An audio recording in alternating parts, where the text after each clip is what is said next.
When you think of bad games, what immediately comes to mind? Cyberpunk 2077? Star Wars Battlefront 2?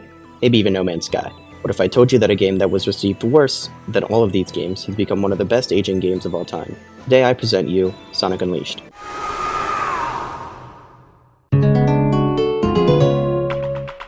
Amongst the late 2000s was an array of beautifully made games. Just a few would include Mario Galaxy, Super Paper Mario, Halo 3, Modern Warfare 2, and countless other classics. But alongside all of these giants was Sonic Unleashed. Sonic Unleashed was released during the absolute low point, at this time at least, of Sega's reliability as a company, as the two Sonic games made before this one were Sonic 06 and Sonic and the Lost Rings. I think the case of those two games has been beaten into the ground to the point that I don't really need to go into detail. Sega was really at a make or break point with making Unleashed. After completely flubbing both Sonic's 15th anniversary game and their first move into the Wii market, it was clear something needed to change. With the rapid aging of the internet, Sonic Unleashed was the first major Sonic release to deal with leaking issues, as images and even a video of early gameplay hit the internet months before the game's actual release. It's actually a Reddit thread that dates back 16 years now. You can see some of the outrage with the leaks. Some of the comments talk about the annoyance with a 3D Sonic game, as fans were begging Sega to go back to the 2D formula that worked so well for them originally, as recent 3D games had been disappointing to say the least. Anyone that is familiar with this game at all knows about the iconic opening sequence of the game. Sonic Unleashed truly knew how to wow fans with its beginning sequence, as we see Sonic land on Eggman's ship in outer space, followed by a 3-minute action scene that I can only describe as pure peak. I'm talking movie-level animations, especially in 2008, where Sonic runs through Eggman's robot army and eventually Eggman himself, even turning Super Sonic against him, all within the first 3 minutes of starting the game. Eventually, the action slows as Eggman captures Sonic and drains the power of the Chaos Emeralds from him, leaving him in a new unseen form, the Werehog. The Werehog was Sega's idea to get new Sonic fans into the game, giving players a slower form to play stages in that involved beat-em-up mechanics as opposed to Sonic's usual gotta go fast. Against all the challenges brought upon them by themselves, Sonic Unleashed was, despite what the fanbase had all thought, an absolute success, selling well over 2 million copies. The Werehog was not well received. I think we all know that. No problem.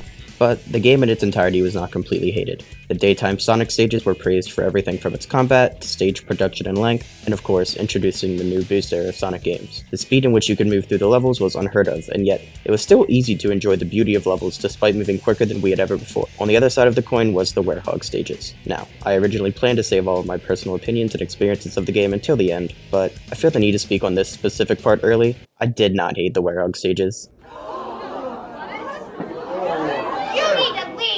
I actually thought the breakneck pace of daytime stages was fun, but definitely a little overwhelming at first. Sonic Unleashed was the first Sonic game I vividly remember playing growing up. My first gaming experiences came with Mario games, which are all inherently slower paced games with puzzle and platforming elements, which is similar to what the Werehog provided. The beat-em-up aspect of the Werehog earned the Wii version of the game higher scores on initial release, as the motion controls made the Werehog more of a fluid playstyle and really incorporated the Wii's mechanics well.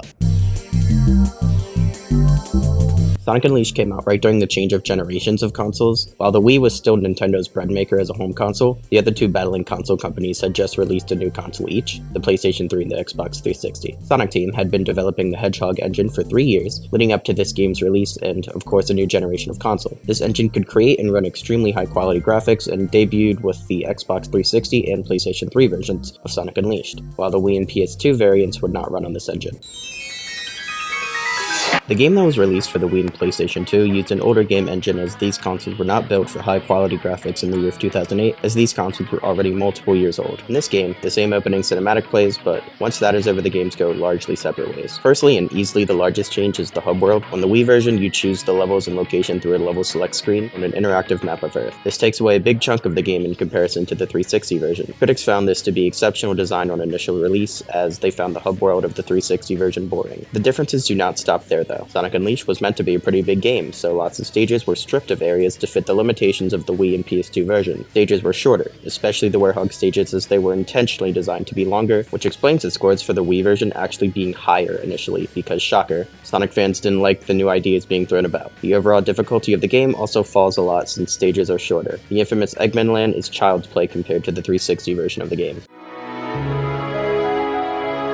The truly finished product of the game was the release for the 360 and PS3. The Hedgehog engine could be used to its full potential, allowing masterful stage design with essentially no holdbacks. The sky was truly the limit for this game, except for frame rate issues. That's right, this game was so damn well made that it actually caused FPS drops on certain stages where there were too many enemies. Mind you, these new consoles were years ahead of anything else at the time, and were only 2 years through their eventual 7-year lifespan. That is where the hardware issues stop though, as besides for that, the game is beautiful by even today's standards. Excellent lighting used on every stage, intricate detail throughout the background of the day and night stages, and possibly controversially, stage length. Sonic Unleashed actually owns the record for the longest Sonic stage, calling back to the infamous Eggman Land stage, which can take 20 to 30 minutes for a skilled player to make work of. The stage was designed to break you down, making you play as Sonic and Werehog Sonic all on the same level, with plenty of challenging elements in which you will lose lives if you are not perfect in your gameplay. Missouri and Empire City are also included in this version of the game while being axed from the Wii version. The difficulty, length of the main story, and side quests make this version of the game, in my opinion, the superior version due to just how much there is to do, and all the skill you must attain in order to do it. So it makes you wonder a bit, why the hell was this game hated on release? Well, it goes back to a point that I had made earlier, but Sonic fans really weren't a fan of innovation. They wanted Sega to go back to the working formula of old school platformers. Sonic 06, The Lost Rings, and even Shadow the Hedgehog before, and made Sonic fans lose lots of faith in Sega's ability to make a 3D game that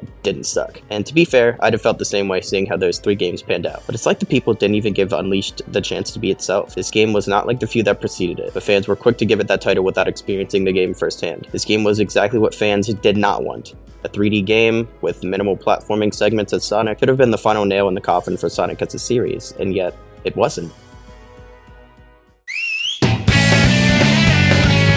It truly is impressive how well this game aged, not even including public reception of the game for just a second. Just look how well it translated to the Xbox One and PlayStation 4. The frame rate issues were completely erased on the Pro versions of those consoles, and the game could finally be played in its final form of beauty. The graphics were even better, even though the game was just a port. It really felt like a game that was meant for this generation of consoles, and really took advantage of the work that the Hedgehog engine had laid down years prior. That, along with the eventual release of actual bad Sonic games, made fans realize that they didn't know how good they had it with Unleashed. This game single-handedly saved the Sonic franchise from crashing completely, took us to a new era of Sonic, one that would eventually pave the way for Frontiers, which, off topic, I think is another game that will be viewed exactly the same as Unleashed in a few years down the line. All in all, I think it's great that fans have come around to this game, as it's one of my favorites of any genre I've ever played.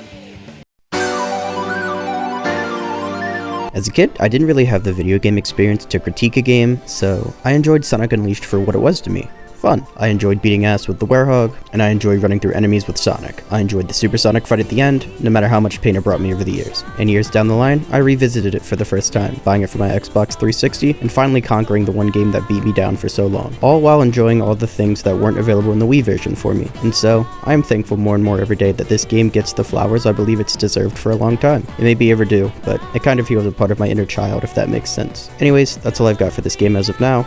I hope somebody out there enjoyed this little informative love letter.